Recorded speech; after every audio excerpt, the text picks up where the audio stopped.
Some of the saddest 80s rock songs didn't sound sad at all, at least not on the surface. They were polished, melodic, and built for radio. Nothing I can say, a total eclipse of the heart. Even as they carried quiet devastation underneath. Saddest 80s Rock Songs Part 2 is about that contradiction. Music that succeeded wildly while documenting emotional collapse in real time. Holding back the tears. These aren't just heartbreak anthems. They're songs where loss, regret, and distance became permanent companions, hiding in plain sight while the decade danced around them. So take a look at me now. Number 1. Against All Odds, Take a Look at Me Now by Phil Collins.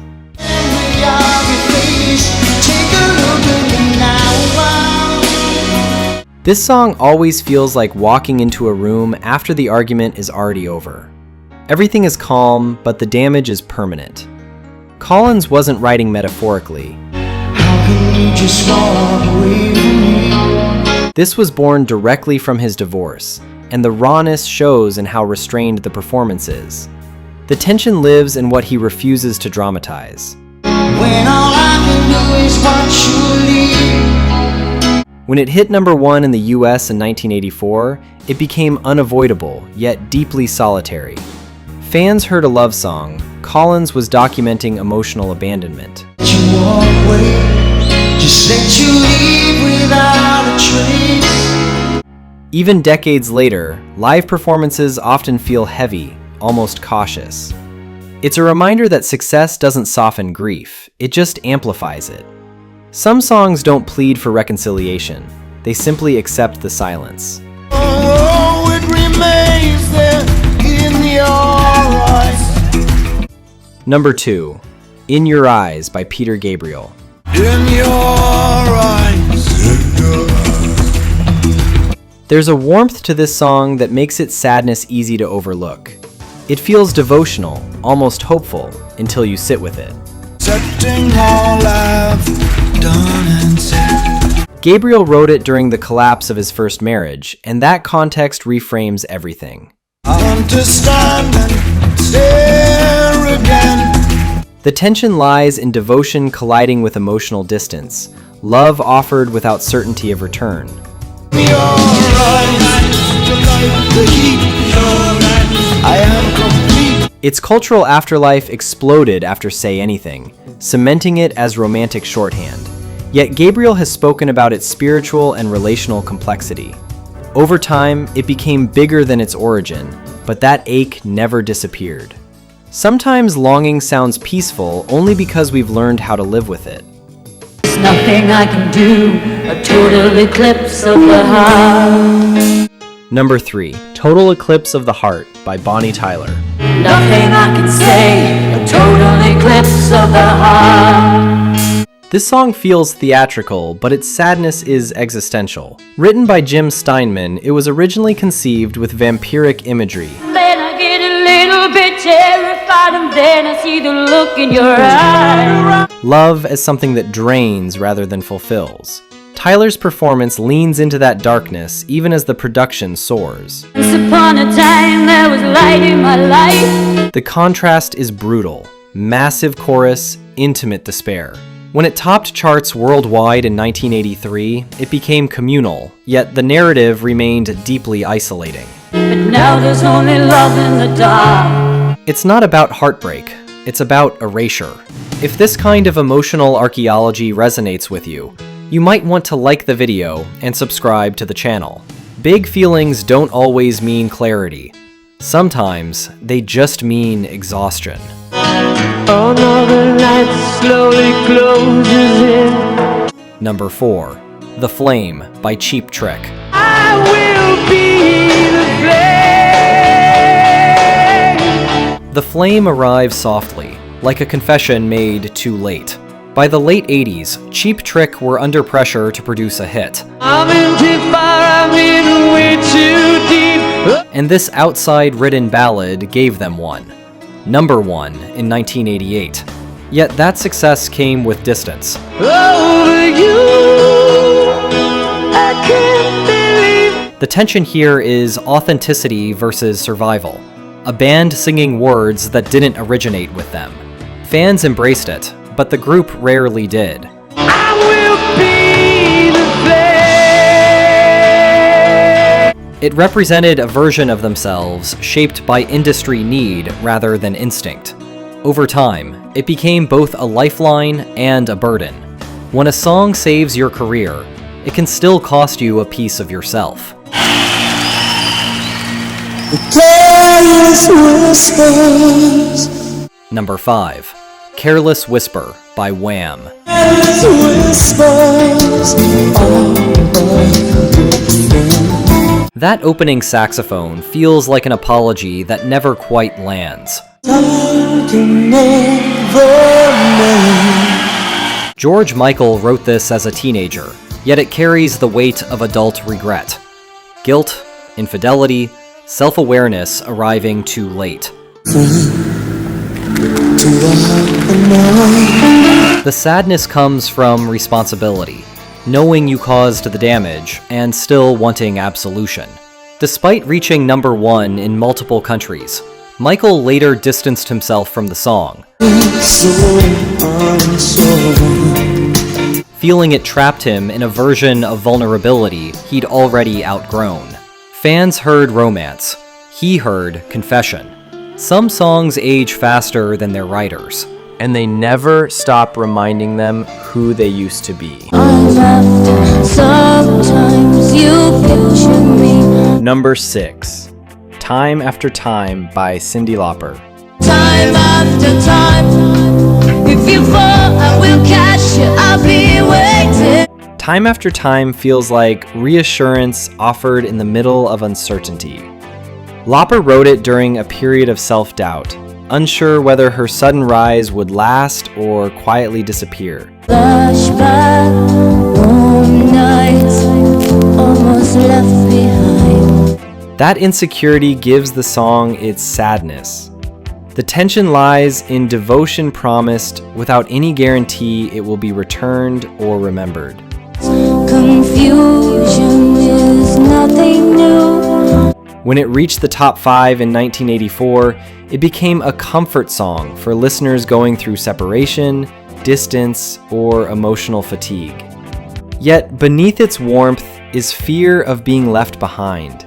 I bet I hear the clock tick and think of you. Lauper has always approached it gently in performance, never overpowering its fragility.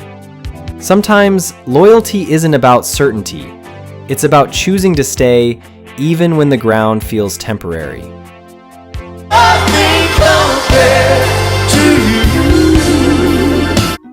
Number 7. Nothing Compares to You by Prince. Nothing Compares to You feels like emptiness given a voice. Prince wrote it in the mid-80s, drawing from personal loss and emotional isolation rather than romantic drama. I go up every night and sleep all day. The sadness comes from finality, accepting that nothing new can replace what's gone. The tension lives in honesty colliding with loneliness, where acknowledgement doesn't bring relief. When Sinead O'Connor's version later dominated global charts, the song took on a public life that overshadowed Prince's original intent. It's been 7 hours, 13 days. He rarely performed it himself, reportedly finding it too exposed. The ache never softened. Some songs don't help you move on. They stand quietly beside you while you realize you already have. I can't tell you why. Number 8. I Can't Tell You Why by Eagles. I can't tell you why. I Can't Tell You Why drifts rather than arrives, mirroring emotional confusion. Written by Timothy B. Schmidt during relationship strain, its sadness comes from emotional paralysis rather than confrontation. Every time I The tension lies in awareness without articulation, knowing something is wrong but lacking the language to explain it honestly. Released in 1980, Tearing our love apart. it became a top 10 hit, though it feels inward-looking, almost withdrawn. Live performances keep it understated, as if intensity would break its spell. Look at us, baby, up all night. The song never resolves its questions, and that's the point. There's a quiet sorrow in understanding your feelings perfectly, yet still being unable to give them shape. Eyes without a face. Number 9, Eyes Without a Face by Billy Idol. Eyes without a face. Eyes Without a Face feels emotionally distant by design. Idol wrote it as a reflection on detachment, pairing cold synth textures with lyrics about mistrust and disconnection. The sadness isn't heartbreak, it's emotional shutdown. It's easy to deceive. The tension comes from intimacy without safety, closeness stripped of warmth.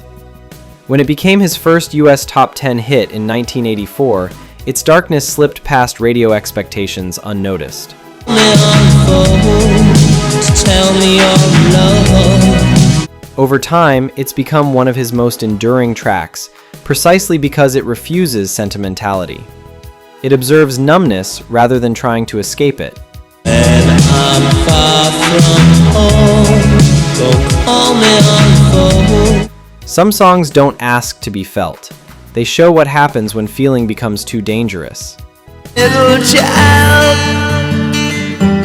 dry your crying eyes. Number 10, When the Children Cry by White Lion. When the children cry, let When the Children Cry carries the weight of responsibility rather than romance. Released near the end of the decade, this killing man, and no one knows just why. it stripped away glam excess in favor of acoustic vulnerability. The sadness comes from recognizing damage already done and realizing it can't be undone easily. Into this evil world. Written during a period of global tension, it reflected anxiety about violence, neglect, and inherited trauma. When it became the band's biggest hit, it stood apart from their catalog, exposing fragility they rarely revisited. And I explain the fear you feel inside. Fans embraced its sincerity. The quietest warnings are often the ones history chooses to ignore until the consequences are impossible to deny. Heart is home, holds my memories. Number 11, Broken Wings by Mr. Mister.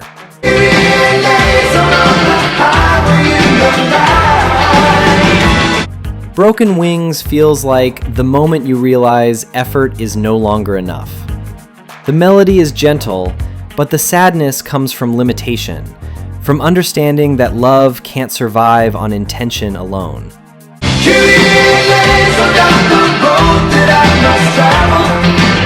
The tension lives in imbalance. One person still reaching, the other already emotionally grounded. When the song reached number 1 in 1986, it sounded reassuring on the radio, yet its message quietly admitted surrender. Somewhere between the soul and some machine. Richard Page has said it was about recognizing boundaries rather than fixing problems, which reframes the chorus entirely. Even in concert, the band delivers it with restraint, It's where I find myself again. as if pushing harder would miss the point. Sometimes love doesn't fail because it's weak, but because it's asked to carry more than it can. Holding back the years. Number 12, Holding Back the Years by Simply Red. Holding back the tears. Listening to Holding Back the Years feels like standing still while time keeps moving past you.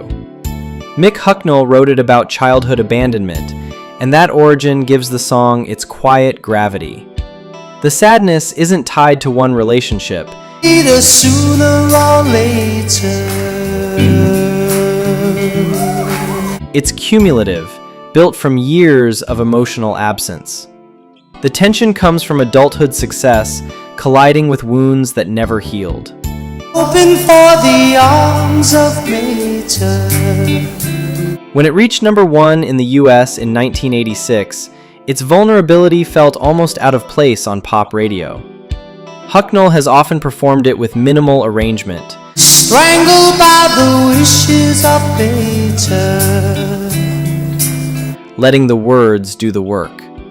Some pain doesn't fade with age, it simply learns how to speak more softly. She's like the wind.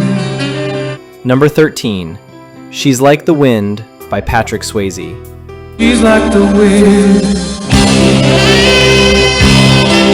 She's Like the Wind feels suspended between hope and acceptance. Written for Dirty Dancing, it captures unbalanced love, the ache of wanting someone you already sense you can't keep. Feel the breath in my face. Her body close to me. Patrick Swayze recorded it with visible hesitation, unsure about stepping forward as a singer, and that restraint lingers in every line. Breaking my heart. She doesn't know what she's done. The tension comes from admiration colliding with inevitability, desire meeting restraint. When it reached the top 5 in 1987, Leads me through moonlight, only to burn me with the sun. the song became inseparable from cinematic romance, even as its lyrics quietly prepared for loss. Live, it's often delivered gently, never oversold. Some loves don't ask to stay. They teach you how to let go without resentment. If you leave, I won't cry. Number 14, If You Leave by Orchestral Maneuvers in the Dark.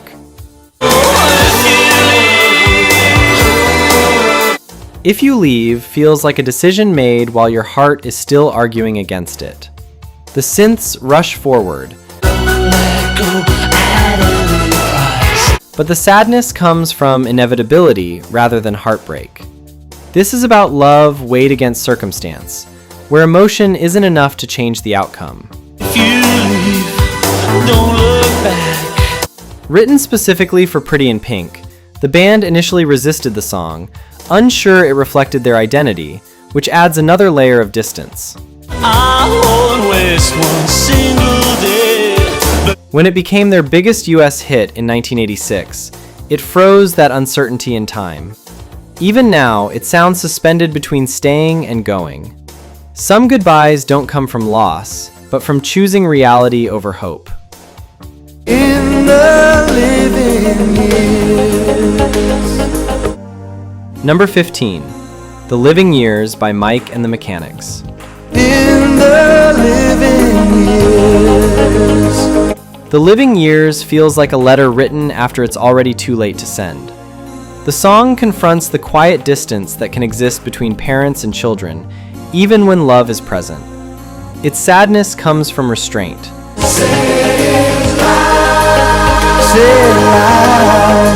From words withheld until time removes the chance to say them. Written after members of the band lost their fathers, it turns personal regret into something universally recognizable. You say you just don't see it. He says it's perfect sense. When it reached number 1 in 1989, many listeners heard their own unfinished conversations in it. Live performances are often subdued, almost careful. Still to conversations. Some truths hurt most not because they're harsh, but because they arrive after silence has already done its work. Taken together, these songs reveal something uncomfortable about the 80s. Beneath the polish and ambition was a decade quietly reckoning with emotional distance. These weren't just sad tracks. They were records of things left unsaid, relationships stretched thin, and feelings that arrived after certainty had already disappeared. Their power lasts because those experiences never aged out.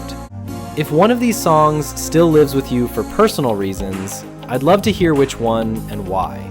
And if thoughtful, reflective rock stories like this are your kind of space, subscribing helps keep the conversation going.